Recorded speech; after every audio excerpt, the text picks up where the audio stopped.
Pretty Girl Club. I'm pretty late with uploading this video, but I want to talk about how I gained 19,000 subscribers here on YouTube. So I started off saying I was going to record one of these for every 1,000 subscribers, but I think I skipped a couple of thousand. But I want to talk about how to utilize controversy to your advantage, because one of the biggest strengths of my channel is that I come on here and I tell the truth, and I'm not scared of what other people think of me. I'm not afraid of people disagreeing with me. And I've noticed that some people, the reason that they will never grow and never build a community online, it's because they get too discouraged by trolls. You know, they're scared of being trolled, they're scared of losing subscribers. It's funny because the less I care about subscribers, the more my channel actually grows. Notice how when Chrissy, when she tried to quote unquote expose me, I didn't come on here and say, oh my God, I'm so sorry for laughing. Oh my God. Well, no, because that would have been disingenuous. That would have been me lying. I came on here and I stood 10 toes down, not only on everything I've ever said or done here on YouTube, but also I'm not afraid to be vulnerable if necessary. And I didn't come on here to actually be popular, which in turn seemed to help me gain quote unquote popularity. And I don't even consider myself to be popular, but that's what other people have said. And so that's one tip that I have really learned. It's been a really fun and also humbling experience to know that there are this many people that resonate with Exoticals. And not all of these people are even Exoticals themselves. Like, think about it. We've got tens of thousands of people at this point listening to our stories, listening to our story times, listening to our content. We've got people who are also making their own YouTube channels. They're on the road to monetization. But when I look back at my YouTube journey over the past couple of years, I remember I hit my first big plateau around 5,000 subscribers. So I would say if you have less than 5,000 subscribers, it kind of depends on the algorithm. I have noticed a pattern in the algorithm. So for example, I plateaued around 5,000 and then I got very consistent. I stopped being scared to say what I wanted to say. That took me to 10,000. And then I warned you guys, I said, once I hit 10,000, I'm going to start acting a fool. We're going to really psychoanalyze whoever we want. And then that, not being afraid of controversy, it caused this channel to double again and to go from 10,000 to 19,000. So one of the recent tips I learned is to just keep on being consistent, be friends with the algorithm. I am BFFs with the algae, so much so to the point where people have said, oh, it's a conspiracy, like YouTube is promoting this channel. Well, no, it's because I keep showing up. It's because I keep showing up. I make a variety of content, and also controversy sells, okay? So the more polarizing you are, the stronger of an audience you're going to attract. And it's funny because I'm really not polarizing. If you really want to be polarizing and controversial on YouTube, talk about relationships. Because if you think that me talking about something as silly as Exoticals is polarizing, oh no. Try talking about your views on relationships. That's way more polarizing. There's a reason why I don't talk about relationships or dating strategy publicly here on YouTube. But one of the most recent things that has helped me grow, though, is not being afraid of controversy, not backing down when it comes to explaining the nuances of different talking points, too. So that's another tip for the Pretty Girl Club. One of the strengths I've noticed is that a lot of the girls in this space are very, very good at analysis, and they're very good at breaking things down point by point and just saying what they want to say and then just moving on. One of the most valuable things that I learned, thank God I learned this in the beginning of my channel, I learned that if I try to pander to people, especially subscribers, if I try to pander, whether it's to subscribers, whether it's to my mutuals or colleagues here on YouTube, I don't know why I'm calling them colleagues. If I try to pander to whether it's my subscribers or fellow YouTubers, I'm never going to succeed, because the bottom line is we all came on YouTube by ourselves. You're going to get critiqued by yourself. So far, my channel is just barely big enough to receive critiques. And so that's another thing to keep in mind. Let's say you have your own YouTube channel. You have to be ready for critique. You have to have a thick skin. And like I said, I'm glad that I learned that in the beginning. That was back when I used to have men who would try to subscribe to my channel and stuff like that. I've learned that no matter what you do or what you say, you're going to offend somebody. And another one of the social climbing strategies that I've used for this channel is something that I use in real life, which is I know how to respect people's differences and opinions without seeing them as my enemy. A lot of people, where they mess up on YouTube and in real life, is they don't know how to make allies because they feel like in order for you to be allied with someone, you have to agree with everything they say. They have to agree with everything you say. You have to make the same type of content. You have to do the exact same thing. And that's not being an adult. That's actually more of a cult-like mindset. But one of the strengths that I've been able to use with this channel is to be able to say what I have to say and also still respect other people, even if they have different views. Like I said, I still subscribe to all the channels that have dragged me. And I am very open to criticism on this channel. Like, I watch all of the videos that people make about me, or like if they comment on other people's channels about me, I actually listen to what they're saying and, I might respond. And that's another thing, though, that has helped this channel to grow. It's me not being afraid to respond. I'm not afraid to clap back. I'm not afraid to stand 10 toes down. I'm not afraid to stand on business, and I won't allow people to bully me into silence. The bottom line is, when you're a pioneer, of course you're going to be a martyr. Of course people are going to try to diss you, or they're going to try to bully you off YouTube. I mean, even if you look at Chrissy as an example, when she first came on YouTube, people didn't like her, the manosphere didn't like her, but she is still here after 9 years. And you got to give credit where credit is due. So you know what? Guess what? Now it's my time. Now it's the Exoticals time. Now it's the Pretty Girl Club's time. Oh, and that's another thing. We are here to play, and we're here to stay. We're not going anywhere. There are so many channels that are talking about these issues now. I've also seen people, just random YouTubers, like in the beauty space or just on TikTok and stuff. I'm starting to see you guys on TikTok making your own content, just talking about your own personal perspectives. And that's the whole point. The point of being on YouTube is to have a voice, or at least that's why I came on here. I came on here so my voice could be heard, and I don't want to try to convince my detractors to follow my channel, because they're not my audience anyway. That's another valuable lesson that I've learned, and it's actually helped this channel to become magnetic. It's recognizing that no, not everybody is my core audience. So my goal is to repel the people who cannot relate to my content and to magnetically attract the ones who can relate to this content. And so the more polarizing you are, I mean, if you think about a magnet actually works based off of polarity. And the way that you cultivate a community is by, you got to set boundaries. You have to establish what your channel is about, or like what your brand is about and stuff. And so one thing that I've done on here is I've utilized multiple different strategies. I create a variety of content. I've noticed that's another thing that people do when they become content creators. They box themselves in. They'll be like, oh, I can only talk about hair. I can only talk about beauty. I can only talk about colorism. I can't talk about anything else. Or they'll say, I can't talk about colorism. I can't talk about hair. I can't talk about dating.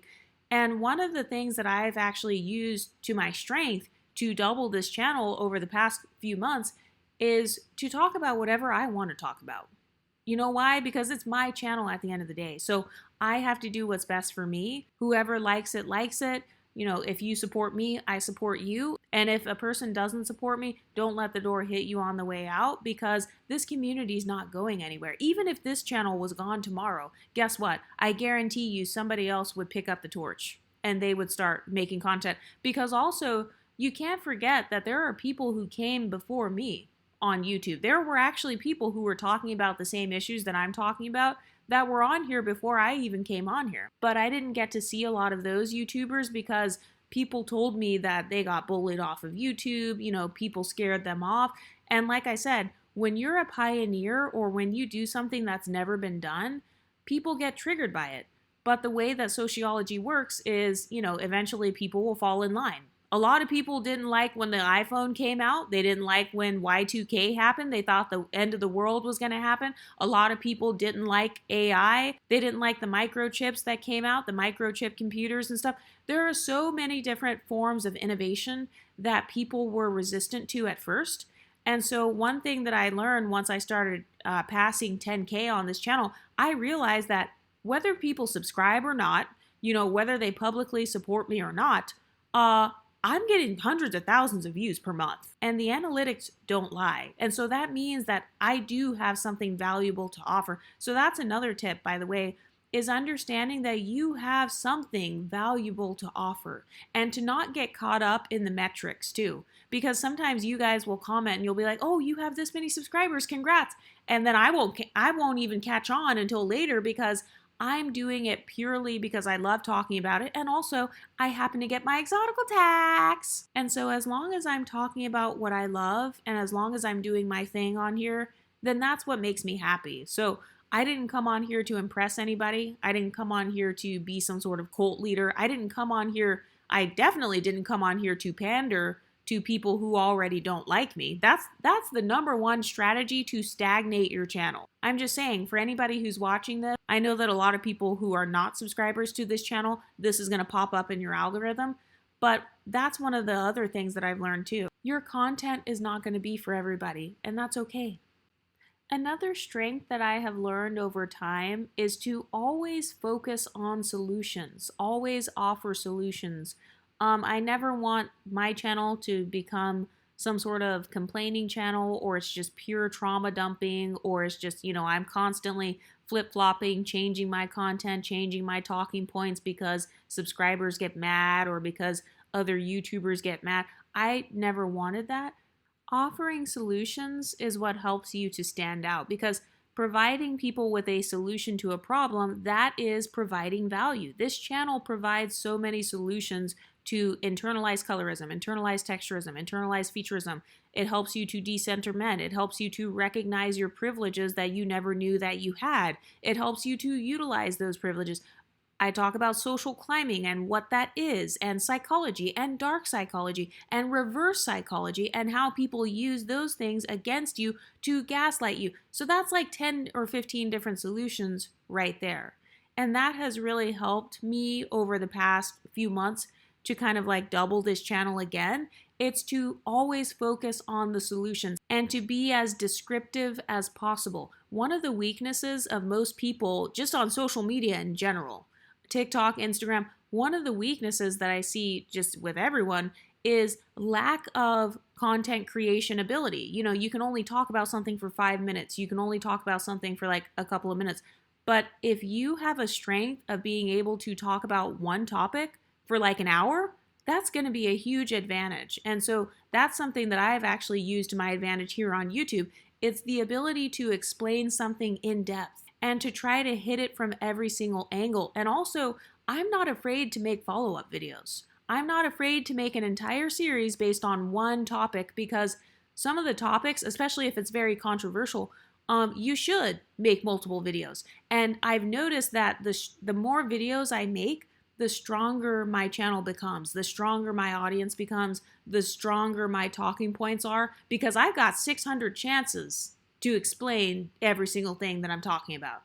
And if you study marketing, and if you study like search engine optimization, or if you watch content creators like Roberto Blake and other people who talk about how to grow on YouTube, they talk about how the top people in every single niche, that all of them have over 1,000 videos, all of them have hours upon hours of bingeable content that offers value, and that's what makes their platform strong. So that's something that I've been leaning into for the past few months. It is to make as much content as possible, talk about as many different topics from as many different angles as possible. Always focus on solutions, because remember, the YouTube algorithm rewards you for creating content. So the thing that I try to do on here is I try to be consistent and show up even if nobody else is showing up. Because another thing too, when it comes to subscribers and stuff, another thing that I've learned is that subscribers in general are actually very two-faced. So the same people that are in my enemies' comment sections, they're going to be in my comment section tomorrow. That's why I'm not afraid of losing subscribers, because the same people who get mad at me and unsubscribe, they're going to resubscribe, or they're going to still keep watching me. YouTube doesn't even pay off subscribers anyway, so forget the subscribers.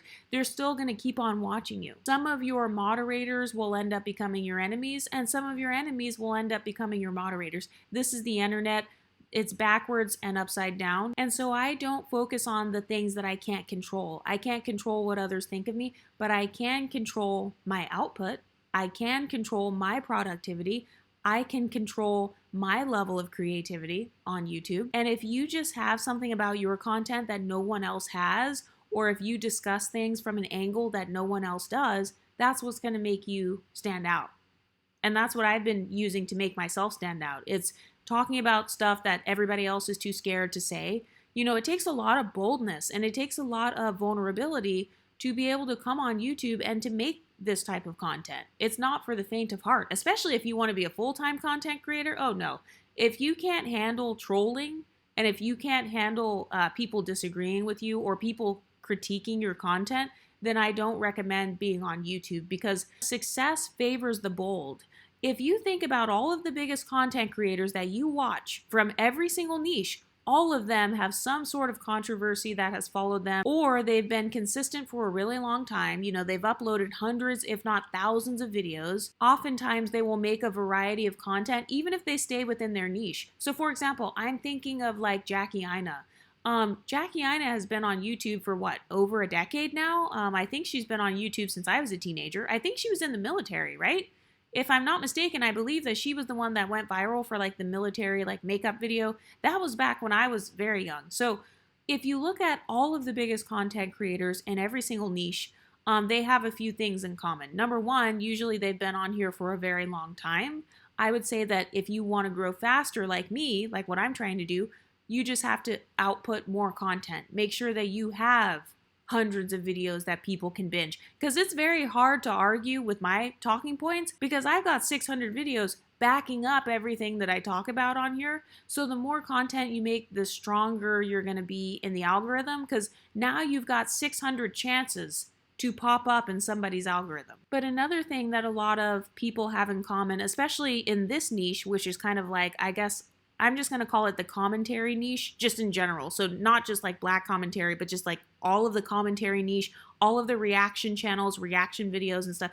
If you look at what a lot of them have in common, well, they talk about controversial things. They're reacting to controversial things. All of the biggest channels, they thrive on some form of controversy. A lot of people, they are going to call it rage baiting. They are. Even if you think about Nara Smith, I think of her. She's actually very good at this. Nara Smith, the reason that she gets a lot of attention as well is because people get enraged by looking at her making cereal. They're like, oh, that's unrealistic. Nobody does that.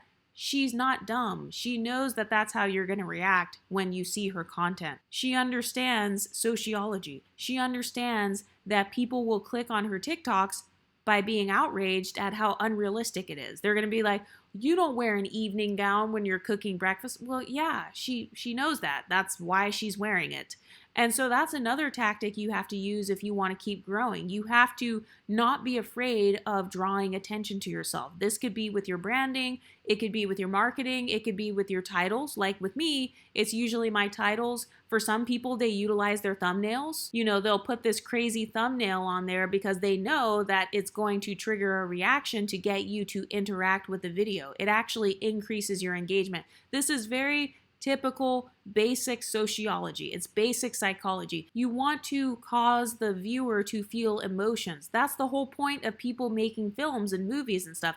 It's to invoke emotions in the viewer. And so I like to think of myself as kind of like the Steven Spielberg of my own YouTube channel, to where with every video I make, I want you to feel something when you're scrolling past my videos. I want you to feel something, and that's why you click on it. So that's another strategy that I've been using that's been helping me grow. But what do you ladies think? Do you have a YouTube channel? Are you getting your exotical tax? Let me know in the comment section, and I'll talk to you next time. Stay pretty, ladies.